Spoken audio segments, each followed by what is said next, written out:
where today a second day of sophisticated attacks that appear to be from Israel hit the terrorist organization Hezbollah. Thousands of walkie-talkies used by Hezbollah members in Lebanon exploded, killing at least 14 people, injuring some 450 more. Now, this follows an attack on Tuesday where thousands of pagers the terrorist organization was also using exploded as well, killing 9. Now, these devices appear to have been rigged by Israel before arriving to the Lebanese militant group. One explanation that may partly explain the sudden attacks is a shift from Israel today. The defense minister saying, quote, the center of gravity is shifting to the north. Yoav Gallant saying, I estimate that we are at the start of a new phase in this war. Joining us now is the Navy SEAL who killed Osama bin Laden, member of SEAL Team 6, Robert O'Neill. Robert, thanks for being back with us here on The Hill. Always fascinating to see you and speak with you. I wonder, Robert, what you make of, in this new age of modern warfare, you have Israel going after seemingly Hezbollah, which, as we know, is a foreign terrorist organization, with pagers and now walkie-talkies. What does that tell you?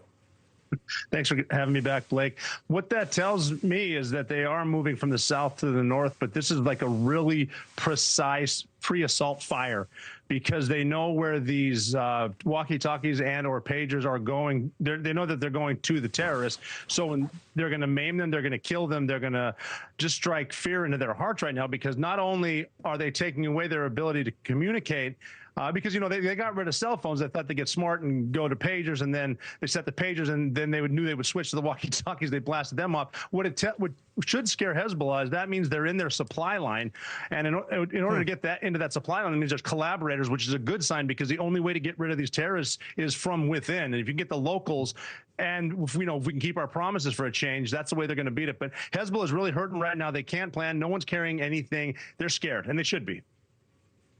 One of the reasons why I wanted to talk to you, Robert, I saw a headline the other day, as I mentioned, but for our audience who doesn't know, SEAL Team 6 member, the man who killed Osama bin Laden, was the headline in the Financial Times.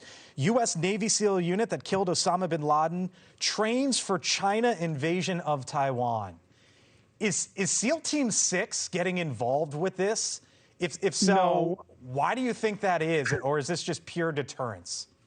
Well, they wouldn't be changing any tactics. If SEAL Team 6 got involved, it would be to evacuate or rescue someone either from an embassy, tight location, or a ship.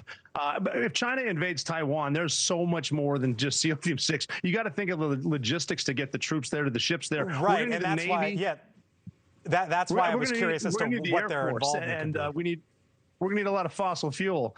SEAL Team 6 is more of a point target. Great people, not saying they couldn't do a lot of good stuff and, you know, taking down ships, but this will be big Navy stealth technology and all kinds of stuff we've never even heard of yet.